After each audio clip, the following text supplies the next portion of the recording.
Harshika accounting में आप सभी का फिर से स्वागत है। तो आज की इस वीडियो में हम ये देखने वाले हैं कि आप ट्रांसपोर्टेशन अकाउंटिंग कैसे कर सकते हैं। तो आगे की वीडियो में हमने ऑलरेडी एक बेसिक जो होता है वो कवर किया हुआ है कि आप कैसे ही लोकल, अगर आप किसी को गाड़ी देते हैं रेंट पे तो उस पर कैसे आपको एंट्री करनी होती है और जीएसटी कैसे अप्लाई होता है, ये सारा का सारा कुछ हमने आगे की वीडियो में देखा था।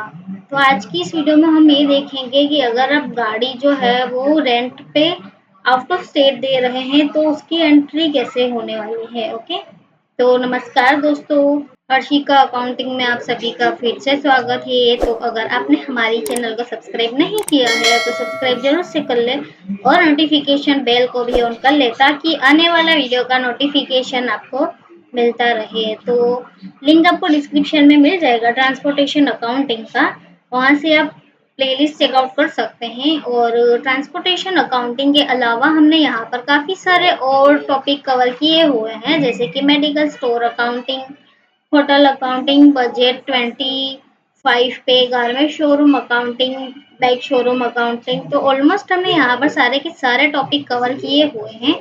तो अगर आपने ये वाले सारे वीडियो हमारे नहीं देखे हैं तो हमारी चैनल पे विजिट करके एक बार जरूर से चेकआउट कर लीजिए ताकि आप अपने अकाउंटिंग फील्ड में मास्टरी कर सके, वो भी बिल्कुल फ्री ऑफ कॉस्ट में।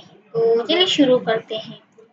तो लास्ट वीडियो में तो मैंने एक चीज आपको वो आरसीएम वाली बताई थी कि आपका जीएसटी कब होता है और कब नहीं होता है। तो बेसिकली ऐसा था कि इफ हम किसी अनरजिस्टर्ड पर्सन को रेंट पे देते हैं गाड़ी तो हमें जीएसटी कलेक्ट करके सरकार को देना होता है। लेकिन इफ अगर हमारा जो रेंट पे दे रहे हैं गाड़ी वो रजिस्टर्ड पर्सन है तो वो खुद से ही उनको जीएसटी देना होता है। तो इसमें रिवर्स चार्ज मैकेनिज्म अप्लाई होता है। और इसमें ऐसा था कि हमने किसी से गाड़ी लेके फिर उसमें फ्यूल भरा के या कुछ भी जो भी है वो हम दूसरे को दे रहे हैं और बीच में कमीशन दे रहे हैं या अपने पैसे ले रहे हैं, ऐसा कुछ भी हो सकता है। तो इस तरीके की हमने यहाँ पर देखा था।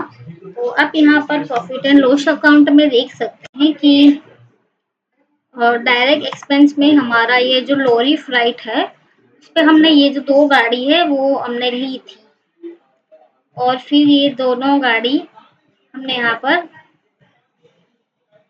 डायरेक्ट इनकम यानी कि किसी और को फिर रेंट पे चढ़ाई है। ओके, तो आप यहाँ पर देख सकते हैं कि दो एंट्री है, एक लोकल अनरजिस्टर्ड को और लोकल रजिस्टर्ड को। तो लोकल अनरजिस्टर्ड में आप देख सकते हैं कि जीएसटी है और यहाँ पर जो लोकल रजिस्टर्ड है उस पर नहीं है। ओके, तो क्योंकि लोकल रजिस्टर्ड पर्सन जो है वो खुद से जीएसटी इसमें एड ऑन करके ही वो होता है, लेकिन अनरजिस्टर्ड से हमें ही कलेक्ट करना होता है। ओके, तो अब हम यहाँ पर आईजीएसटी की एंट्री करेंगे। तो सबसे पहले हम रेंट पे यहाँ से ले रहे हैं लेकिन किसी और स्टेट से दे रहे हैं, ऐसे हम सिनारियो देखने वाले हैं यहाँ पर। तो मान लीजिए कि एक गाड़ी जो है वो ये वाली है, हमारी कर्नाटका की ही है और हम भी कर्नाटका के ही है। ओके, और सेल्स हम कर रहे हैं यहाँ पर, तो हम यहाँ पर एक पार्टी क्रिएट कर देते हैं अल्ट सी करके, अंबिका सन्स करके, इंट्रास्टेट रजिस्टर्ड पर्सन को हम यहाँ पर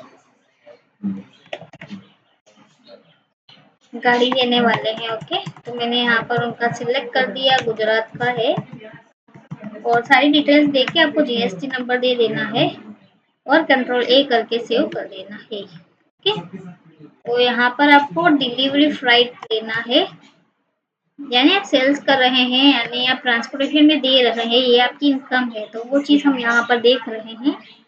तो हमने मान लीजिए कि एक ही गाड़ी दी थी जो 8000 रुपीज़ पर दी थी। तो इफ में यहाँ पर जीएसटी, अगर मेरे को यहाँ पर आईजीएसटी लगाना है जो हमारा आएगा ड्यूटीज एंड टैक्सेस में, जीएसटी में और आईजीएसटी सिलेक्ट करके 5% और कंट्रोल ए करके सेव कर देना है। तो आप देख सकते हैं कि यहाँ पर ऑटोमेटिकली ही काउंट नहीं हुआ है। तो इसके पीछे का रीज़न ये है कि मतलब ऐसा नहीं है कि मैंने लेज़र जो है वो गलत तरीके से बनाया है या आपने गलत तरीके से बनाया है। आप यहाँ पर जाएंगे रिलेटेड रिपोर्ट्स में और यहाँ से आपको जीएसटी टैक्स एनालाइज पर जाना है और आप यहाँ पर देख सकते हैं कि amount of tax subject to reverse charge और यहाँ से आप अल्ट F1 प्रेस करेंगे तो आप देख सकते हैं कि 5% का 400 लगा ही है, लेकिन यहाँ पर हमारा जो पार्टी है वो रजिस्टर्ड है, इसलिए यहाँ पर रिवर्स चार्ज कैलकुलेट हुआ है यानी एप्लीकेबल हुआ है, इसलिए हमारा यहाँ पर इस तरीके से एंट्री होने वाला है। और इफ हम अदर स्टेट में सेल कर रहे हैं जो कि अनरजिस्टर्ड है, जैसे कि जो हमारा आएगा सन्ड्री डेप्टर्स में, और ये हमारा गुजरात का पार्टी है और ये जो है वो अनरजिस्टर्ड है और मैंने इसको कंट्रोल ए करके सेव किया। तो मैं यहाँ पर जैसे ही सूर्या ब्रदर्स को डिलीवरी फ्रेट यानी जो हमारी इनकम वाला लेजर है वो लगा के यहाँ पर 5000 रुपीज़ पर दे रही हूँ गाड़ी रेंट पर। मैं यहाँ पर आईजीएसटी लगा रही हूँ तो आप देख सकते हैं कि ऑटोमेटिकली आईजीएसटी भी कैलकुलेट हुआ है, क्योंकि ये हमारा अनरजिस्टर्ड पार्टी है तो यहाँ पर हमें टैक्स कलेक्ट करना ही है। ऐसा ट्रांसपोर्टेशन वाले बिजनेस में होता है। तो यहाँ पर टेली ने भी ऑटोमेटिकली अपने आप से खुद से समझ के ये सारी चीज़ें कर ली है। ओके, तो इस तरीके से आपको एंट्री करनी रहती है आईजीएसटी वाले में। तो आगे की वीडियो में मैंने आपको बताया था कि लोकल ही अगर आप परचेज सेल कर रहे हैं यानी कि ट्रांसपोर्टेशन का कर रहे हैं तो किस तरीके से एंट्री होती है उसमें। तो आज की वीडियो में बस इतना ही। उम्मीद है आपको सारी चीज़ें समझ में आ गई होंगी और अगर आपको कोई भी प्रकार का डाउट है तो आप हमें कमेंट में पूछ सकते हैं।